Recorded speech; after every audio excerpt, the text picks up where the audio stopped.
السلام علیکم ورحمۃ تعالی وبرکاتہ۔ آج میں ایک اہم موضوع پر بات کرنے جا رہا ہوں، لہٰذا آپ تمامی احباب اس پوری کلپ کو غور سے سماعت کریں، بالکل بھی اسکپ نہ کریں، بہت ضروری گفتگو ہے۔ آج ایک ڈھونگی بابا کے بارے میں گفتگو کرنے جا رہا ہوں۔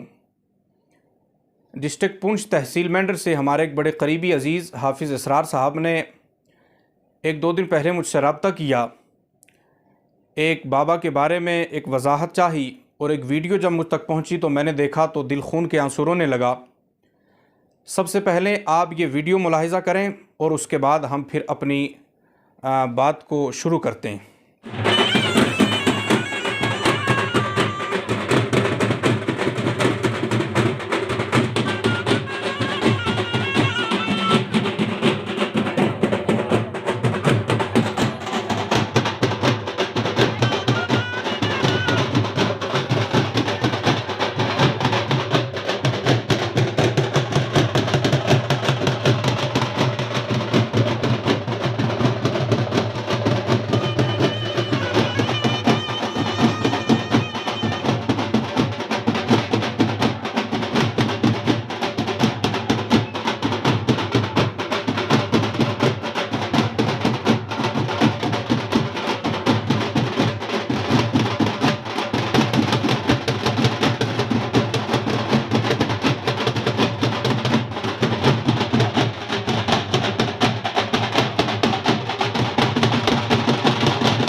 جیسا کہ آپ نے ویڈیو دیکھ لی، یہ تقریباً 2 منٹ کی ویڈیو، اس میں بڑی بڑی داڑھی اور بڑی بڑی زلفیں رکھے یہ شخص جس کا نام غالباً ابراہیم ہے، یہ بظاہر اپنے آپ کو مستانہ، ملنگ اور ولی ثابت کرنے کی کوشش کرتا ہے، اور عوام میں بھی یہ ایک انتشار پھیلا ہوا ہے۔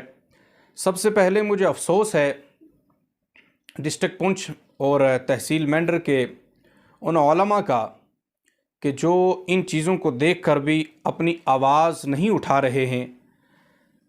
مانا کہ کوئی بڑا ہے، کوئی عہدے والا ہے، آپ یہ دیکھیں کہ امام اعظم ہوں، امام شافعی ہوں، امام مالک ہوں، امام احمد بن حنبل ہوں، یہ جتنے بڑے بڑے امام ہیں، کوئی بھی آپ تاریخ جب اٹھا کے دیکھیں گے تو ایسا کوئی بھی نہیں ہے کہ جس نے دین کی خاطر جیلیں نہ کاٹی ہوں، پتھر نہ کھائے ہوں۔ صحن حرم میں حضرت ابوبکر صدیق نے مارے کھائی ہیں، تو آپ کسی کے عہدے کو دیکھ کر، کسی کی گاڑی کو دیکھ کر، کسی کے مرتبے کو دیکھ کر، کسی کی بلند عمارت کو دیکھ کر نہ ڈریں، دین کو دین کی طرح چلائیں۔ یہ جو شخص جو ویڈیو آپ نے ملاحظہ کی، یہ مینڈر کا رہنے والا، آپ دیکھیں 5-7 ڈھول اس شخص کے پاس بج رہے ہیں۔ پہلی بات تو یہ ہے کہ شریعت مطہرہ میں ڈھول کی قطعاً اجازت نہیں ہے، امام جعفر صادق فرماتے ہیں کہ جس جگہ پر ڈھول بج رہا ہو، گانے بجانا ہو رہا ہو، اس جگہ سے 40 میل دائیں، 40 بائیں، 40 آگے، 40 پیچھے رحمت کے فرشتے اٹھا لیے جاتے ہیں۔ اور یہ شخص آپ دیکھیں بظاہر یہ ہمیں بتا رہا ہے، اور وہاں جو لوگ ہیں انہیں یہ محسوس کرانا چاہ رہا ہے کہ مجھ پر وجد طاری ہو گیا، میں وجدانی کیفیت میں ہوں۔ اور آپ نے یہ دیکھا کہ اس میں عورتیں بھی موجود ہیں۔ شریعت مطہرہ میں عورتوں کو مسجد جانے کی اجازت نہیں ہے، قبرستان جانے کی اجازت نہیں ہے، مزارات پر جانے کی اجازت نہیں ہے۔ تو اس ڈھونگی بابا کے پاس اور اس کا یہ ناچ گانا اور ڈانس کرنے کی اجازت شریعت مطہرہ نے کہاں سے دے دی اس بندے کو؟ اور پھر کچھ لوگ کہتے ہیں یہ مستانہ ہے، یہ ملنگ ہے۔ پیروں کے پیر حضور غوث اعظم رضی اللہ تعالیٰ عنہ فرماتے ہیں کہ کوئی شخص ایسا ہو کہ جو ہوا میں اڑنے والا ہو، پانی پر چلنے والا ہو، اور اس کے پاس اتنی پاور ہو کہ وہ کسی چیز کو حکم دے، وہ چل کر پاس آئے، اتنے کمالات اس بندے کے اندر ہوں، اور اس کے باوجود بھی اگر ایک ذرہ برابر وہ شریعت مطہرہ کی بغاوت کرتا ہے تو اسے ولی مت مانا جائے۔ آپ خود دیکھیں، مطلب دل کی آنکھوں سے دیکھیں کہ یہ بندہ جب ڈھول بج رہے ہیں، اچھا خاصا لفافے میں پھول ہیں، کچھ پیسے تقسیم کر رہا ہے، اور اچانک ہی اسے وجد طاری ہو گیا۔ وجد طاری کیسے ہوا؟ یہ کوئی قرآن پڑھا جا رہا تھا، وہاں پر نعت نبی گنگنائی جا رہی تھی، یا کوئی ایسی اچھی بات یا کوئی تذکرہ ہو رہا تھا، یا اللہ کی ضربیں وہاں لگ رہی تھی کہ جس بنا پر اسے وجد طاری ہو گیا۔ وہاں شیطانی کام ہو رہا ہے اور اس پر وجد طاری ہو گیا۔ اس لیے میرے پیارو، شریعت مطہرہ میں ان چیزوں کا کوئی تعلق نہیں ہے، اور خاص کر کے اہل سنت سے ایسے ڈھونگی لوگوں کا کوئی تعلق نہیں ہے۔ الحمدللہ ثم الحمدللہ، میں اس شخص کو میں نہیں جانتا ہوں یہ کون ہے، نہ میں آج تک کبھی ملا ہوں، کیونکہ میں کافی دور ہوں مینڈر سے۔ میں خود الحمدللہ ثم الحمدللہ سید زادہ ہوں، میری رگوں میں خون مصطفیٰ ہے۔ ہم یہ کہہ رہے ہیں کہ ان چیزوں کی اجازت شریعت مطہرہ میں نہیں ہے۔ تو یہ جو لوگ، چند لوگ ان کے چمچے یا ان کو دیکھ کر بیوقوف بن رہے ہیں، میں آپ سے یہ گزارش کروں گا، اور خاص کر کے جو مینڈر کے علماء ہیں، آپ ضرور ان باتوں کو مد نظر رکھیں اور ان باتوں کو دیکھیں کہ آپ کے ہوتے وہ کیا ہو رہا ہے۔ جن مزاروں پر یہ دھمالیں مچائی جا رہی ہیں، جن اچھے اچھے آستانوں پر، جن پاک مقامات پر یہ دھمالیں ہو رہی ہیں، انہی سے پوچھا جائے کہ ان اللہ کے ولیوں کی ہسٹری آپ پڑھ کر دیکھیں، ان اللہ کے ولیوں کی جو زندگی ہے وہ پڑھیں۔ انہوں نے تو ساری زندگی نماز میں گزار دی، قرآن پڑھتے گزار دی، شریعت مطہرہ کی پابندی میں گزاری۔ انہوں نے تو اپنی زندگی میں نہ خود یہ کام کیا، نہ اس کام کی کسی کو اجازت دی۔ تو آپ اتنے بڑے دین کے ٹھیکیدار کہاں سے بن گئے کہ آپ عورتوں کو لے کر مزارات پر جائیں گے، وہاں پانی بھروائیں گے، وہاں رقص کریں گے، وہاں خرافات ہوں گے، وہاں شیاطینی کام ہوں گے، وہاں پر ڈھول تماشے ہوں گے؟ ان چیزوں کا تو شریعت سے دور دور تک کوئی تعلق نہیں ہے۔ اور یہ چیزیں دیکھ کر جو غیر لوگ اہل سنت کو نشانہ بناتے ہیں، میں ببانگ دہل یہ بات کہہ رہا ہوں، ان چیزوں کا اہل سنت والجماعت سے کوئی تعلق نہیں ہے۔ ہم ایسے لوگوں سے بیزار ہیں، بیزار ہیں، بیزار ہیں، اور زیادہ آپ لوگ نہ ہی کر سکیں تو کم از کم ہمارے اس پیغام کو، ہماری اس آواز کو کم سے کم دوسروں تک پہنچانے کی کوشش کریں۔ اس بندے کے اندر تو انسانیت تک نہیں ہے، اس کو انسان کہنا بھی انسانیت کی توہین ہے۔